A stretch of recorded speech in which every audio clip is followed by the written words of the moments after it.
Envision a dimly lit chamber where influential individuals gather around a grand table to scrutinize the selection of Gospels for the Bible. High shelves hold stacked scrolls and books, but not all are accessible to the public. These men are deciding the future, not just of religion, but of what people will believe for generations. This book reveals secrets about giants who roamed the earth, angels who fell from heaven, and prophecies too terrifying to share with people. They were giants, half angel and half human, causing chaos and destruction and defying God's laws.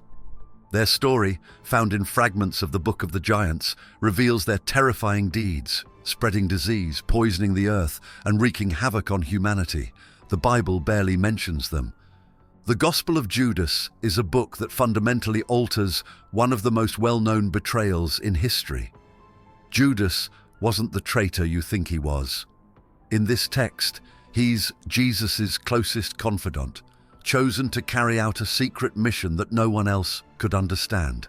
The Slave Bible was a book so heavily edited that it erased every mention of hope, freedom, and rebellion. Enslaved people received it to maintain their obedience, eliminating nearly 90% of the Old Testament. These lost books challenge everything we think we know about the Bible, faith, and the battle between good and evil. They whisper secrets intended to remain hidden forever. Throughout history, there have been whispers of secrets too dangerous to share, stories so unsettling they were hidden away, their truths suppressed. The Bible deliberately excluded texts, tales, and fragments of ancient wisdom, which are the mysteries of forbidden knowledge. Their removal wasn't accidental. It was an act of control, an effort to reshape history and faith. But fragments of these lost stories have survived, hinting at the powerful truths they contain. The Book of the Giants. The mid-20th century discovered this ancient text, dating back over 2,200 years among the Dead Sea Scrolls. It tells the story of the Nephilim, enormous destructive beings born from the union of fallen angels known as Watchers and human women. The story portrays these giants as monstrous agents of chaos, spreading disease, killing animals, and corrupting humanity, not just as mythical creatures. Their actions were so vile that God sent the Great Flood to wipe them from existence. It describes how one of these beings, Mahweh, foresaw the coming apocalypse through vivid, horrifying dreams. Mahweh sought the assistance of Enoch, a revered man for his wisdom, pleading for redemption. Yet the giants and their angelic fathers refused to change their ways, sealing their doom. Why was this story considered too dangerous for the Bible? The narrative depicts divine entities, defying God's will, and a human attempting to mediate between heaven and earth. It blurs the lines of divinity and humanity in ways the early church likely found threatening. The Gospel of Judas, a text rediscovered in an Egyptian cave in the 1970s, was written nearly 1,800 years ago. This Gospel doesn't vilify Judas Iscariot as the ultimate betrayer. Instead, it casts him as Jesus' most trusted disciple, chosen to fulfill a secret plan that no one else could understand. The narrative portrays Judas as a confidant, possessing knowledge of cosmic truths about the universe. But this narrative was dangerous. It challenged the foundational story of sin and redemption. Early church leaders declared the Gospel of Judas heretical, concealing its pages in obscurity. Perhaps the most unsettling example of forbidden knowledge isn't a mysterious fragment, but a deliberate manipulation of Scripture itself, the Slave Bible. Published in 1807, this heavily edited version of the Bible was created to control enslaved people.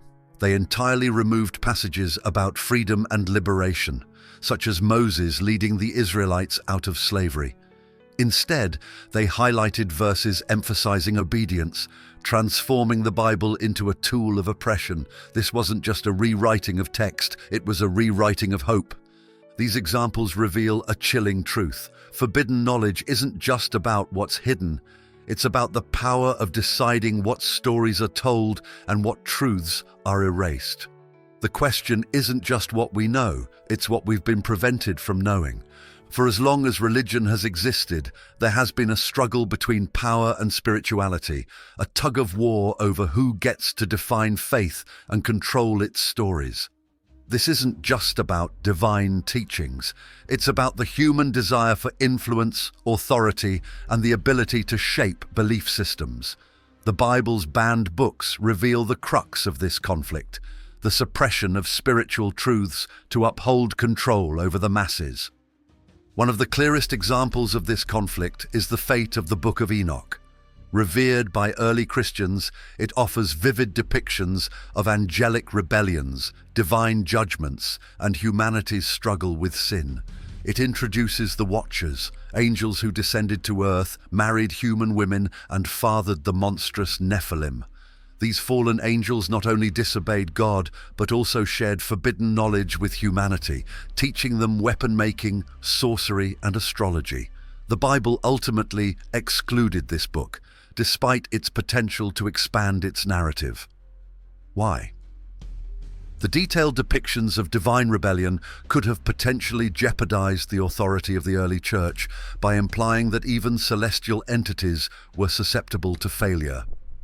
Similarly, the Gospel of Mary Magdalene sheds light on another aspect of the struggle between power and spirituality, the role of women in the early church. This gospel portrays Mary not just as a follower of Jesus, but as a leader who understood his teachings better than the male disciples. In this account, Mary receives secret revelations from Jesus and teaches the apostles about the nature of the soul and salvation. However, this challenged the traditional patriarchal structure of the church.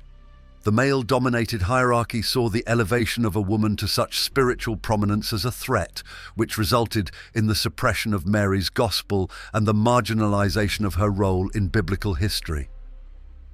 The Slave Bible provides perhaps the most extreme example of this power struggle. The creation of the Slave Bible in 1807 demonstrates the weaponization of religious texts to uphold social and political control. British colonies designed this version of the Bible to enforce obedience among enslaved Africans by removing nearly all references to freedom and rebellion. It stripped away stories like Moses leading the Israelites out of Egypt, focusing instead on passages that encouraged submission to authority. This wasn't an act of spirituality, it was pure manipulation, using religion as a tool to justify oppression.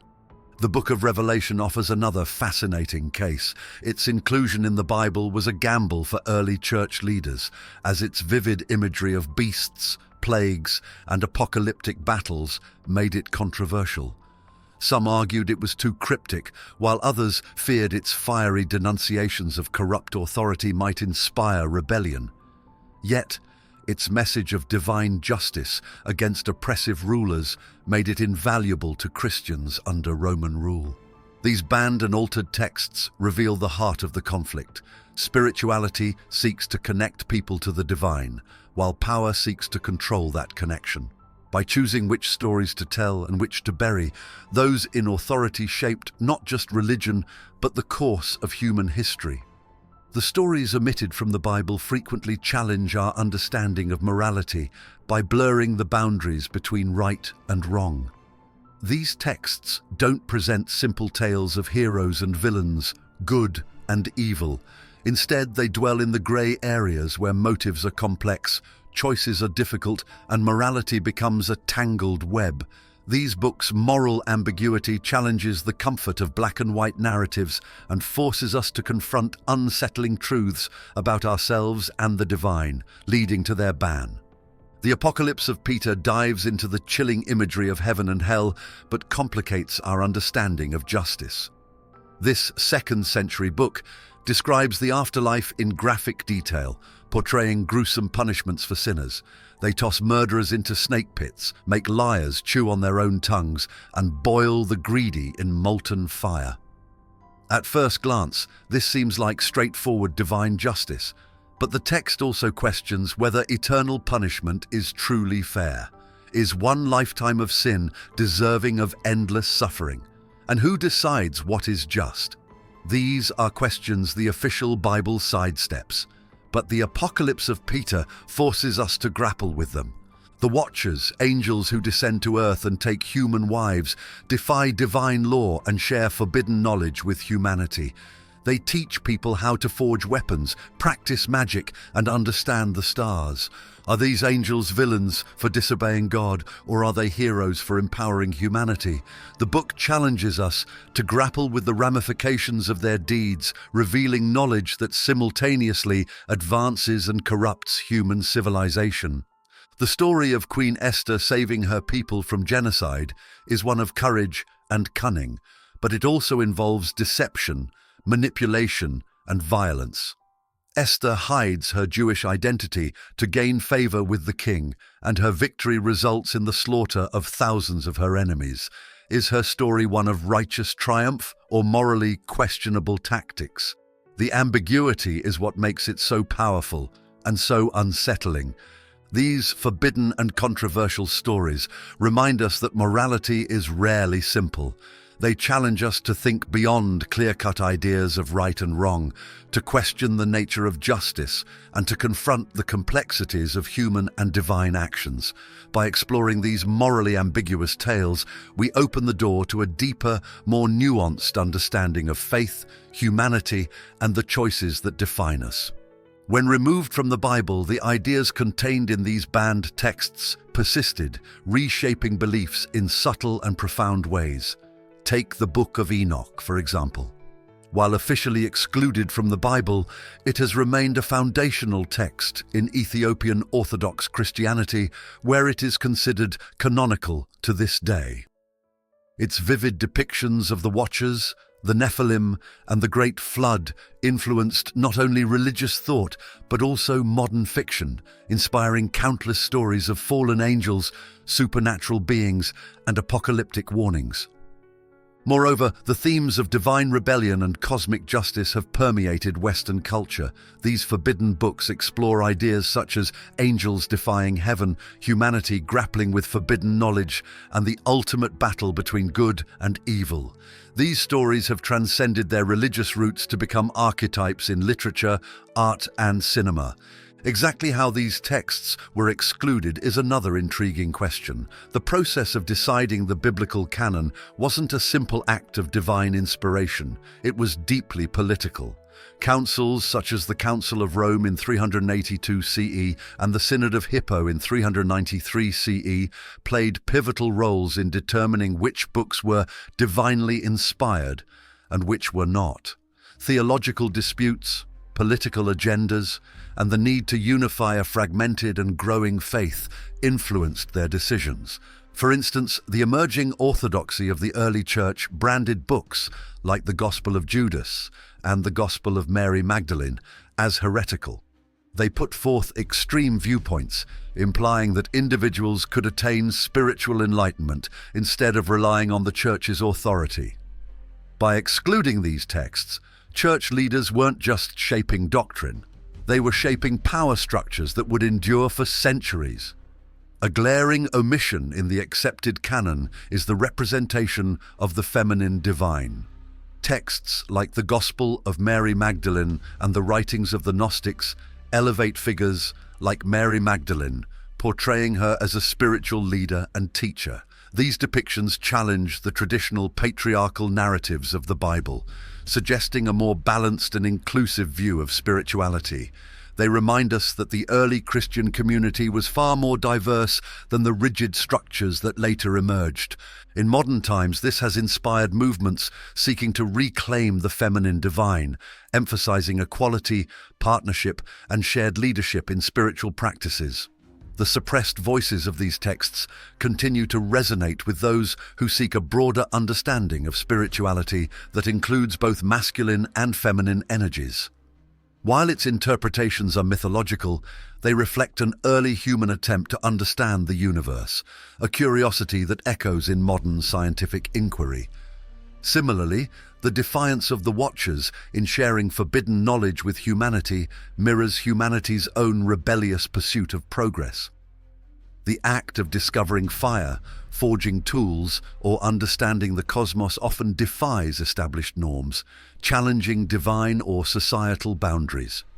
These texts remind us that curiosity and rebellion are not just acts of defiance, but fundamental to human evolution and growth.